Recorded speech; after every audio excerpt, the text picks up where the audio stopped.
அனைவருக்கும்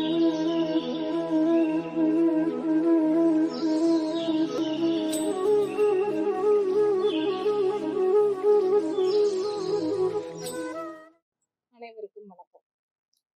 அடுத்ததான் இந்த நம்ம கதைகள் பார்த்துட்டு இருக்கிறதுல அடுத்த கதையா வந்து பொய் சொல்லாதே. என்ன பொய் சொல்லாதே அப்படின்னா, ஒரு ஊர்ல முத்து அப்படிங்கிற ஒரு விவசாயி இருக்காரு ஒரு கிராமத்துல. அவர் குடும்பத்தோட ரொம்ப சந்தோஷமா மன நிறைவா மகிழ்ச்சியா வாழ்ந்துட்டு இருக்காரு.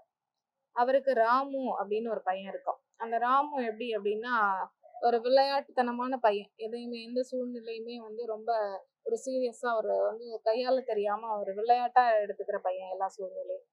இவர் என்ன பண்றாருன்னா, இவர் முத்துவுக்கு தொழில் வந்து ஆடு மேய்க்கிறது தான். விவசாயம் பார்த்துட்டு இந்த ஆடு மேய்ச்சிட்டு வராரு. இவர் என்ன பண்றாருன்னா, சொந்த வேலை காரணமா பக்கத்து ஊருக்கு போக வேண்டிய வேலை வருது. உடனே என்ன பண்றாருன்னா, தன்னோட பையனை கூப்பிட்டு, அப்பா நான் இந்த மாதிரி வேலைக்கு போறேன், வேலையா போறேன் பக்கத்து ஊருக்கு, நீ நம்மளோட இந்த ஆடுகள் எல்லாம் போய் மேய்ச்சிட்டு வா அப்படின்னு சொல்லி அனுப்புறாரு.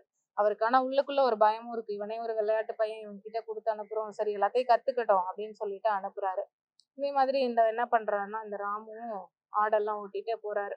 அங்க பக்கத்துல இருக்கிற புல்வெளி இருக்கிற இடத்துக்கு போறாரு. அங்க பக்கத்துல ஆட்கள்லாம் நிறைய பேர் வேலை பாக்குறாங்க. அவங்கவுங்க வேலையை செய்யறாங்க. இதே மாதிரி ஆடு மாடு மேய்க்க வந்தவங்களும் இருக்காங்க. அவனுக்கு இந்த வேலையெல்லாம் பார்த்து பழக்கம் இல்லை, அவ்வளவா புதுசு இது இந்த மாதிரி வேலை பாக்குறது. அவனுக்கு கொஞ்ச நேரம் ஆனோடனே என்ன ஆகுதுன்னா போர் அடிக்க ஆரம்பிச்சிருச்சு. உடனே கத்துறான், புலி வருது புலி வருது புலி வருது அப்படின்னு. எல்லாரும் பயந்துட்டு ஓடி வராங்க, எங்கப்பா எங்கப்பா அப்படின்னு. இல்ல இல்ல, புலி வருதுன்னு சொன்னா எல்லாரும் என்ன பண்ணுவீங்கன்னு சொல்லி பார்த்தேன் அப்படின்னு சொல்றான். மறுபடியும் கொஞ்ச நேரம் இது மாதிரிலாம் பண்ணக்கூடாதுப்பா அப்படின்னு சொல்லிட்டு எல்லாரும் போறாங்க. மறுபடியும் கொஞ்ச நேரம் கழிச்சு புலி வருது அப்படின்னு மறுபடியும் கத்துறான். உடனே இப்பவும் எல்லாரும் வந்து பாக்குறாங்க, ஐயோ சின்ன பையன் அப்படின்னு சொல்லிட்டு. இந்த தடவையும் புலி வரல. உடனே சிரிக்கிறான். எல்லாரும் கோவமா போயிடுறாங்க. இந்த மாதிரி விளையாட்டுத்தனமா இருக்காது, இதெல்லாம் நல்லதுக்கு இல்ல, இந்த மாதிரி எல்லாம் பண்ணக்கூடாது நீ அப்படின்னு கண்டிப்போட சொல்லிட்டு எல்லாரும் கலைஞ்சு போயிடுறாங்க. இவங்க இந்த மாதிரி சொல்லிட்டு உட்கார்ந்து போது இப்ப என்ன ஆகுதுன்னா, தூரமா உண்மையாவே ஒரு புலி வந்துட்டு இருக்கு.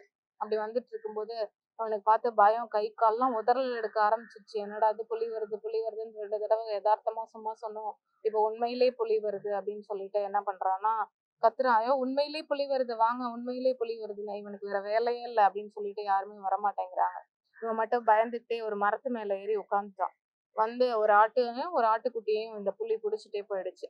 இவனுக்கு வந்து இப்ப என்ன ஆயிடுச்சுன்னா, ஒரு உண்மையான ஒரு விஷயத்த கூட சொல்ல முடியல. ஏன்னா இவன் ஏற்கனவே 2 முறை பொய் அப்படிங்கிற ஒரு விஷயத்த சொன்னதுனால, இப்ப இவன் உண்மைய சொல்லியும் கூட ஒருத்தரும் உதவுறதுக்கு முன் வரல. ஐயோ இப்படி நம்ம கண் முன்னாடியே இப்படி நம்ம ஆடையும் ஆட்டுக்குட்டியும் பறி கொடுத்துட்டோமே அப்படின்னு சொல்லி உட்கார்ந்து அழ ஆரம்பிச்சிட்டான்.